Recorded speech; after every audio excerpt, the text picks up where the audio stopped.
Sistemi shtetëror mund ta shpenzojë buxhetin edhe hiç më shumë se 42 ditë. Pa u certifikuar rezultatet e zgjedhjeve të 28 dhjetorit, politikanët nuk mund t'i marrin veprimet që i paraprin një buxheti të ri. Sidoqoftë, njohësit nuk presin pengesa për miratimin e ligjit për ndarjet buxhetore, me që lëvizja vetëvendosje i ka numrat. Fillimisht mendoj që lëvizja vetëvendosje nuk e ka problem të krijojë një shumicë. Në ditën e fundit të afatit, qeveria në detyrë pa të miratuar buxhetin prej rreth 4 miliard eurosh sipas shefit në detyrë të qeverisë. Por rreth 1 miliard euro janë buxhetuar për investime kapitale. Profesori i ekonomisë Shkumbin Misini mendon se qeveria duhet të ketë buxhet të orientuar në sigurinë energjetike të Kosovës.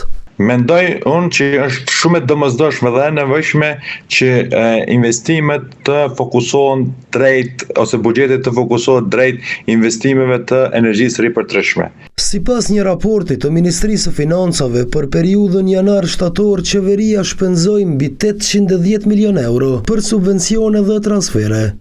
Një kësoqasje në shpenzime Misini nuk e pret në 2026-ën.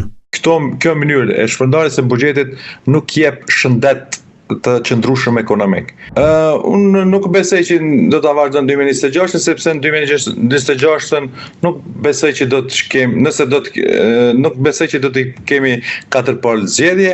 Edhe profesori Fidan Qerimi mendon se parat në kuletën e shtetit duhet të shpenzohen sipas një modeli ndryshe nga ai deri tash. Investimet në përmirësimin e burimeve energjetike elektrike sidomos, në pjesën tjetër të infrastrukturës ekonomike, në digitalizim dhe shëndetësi.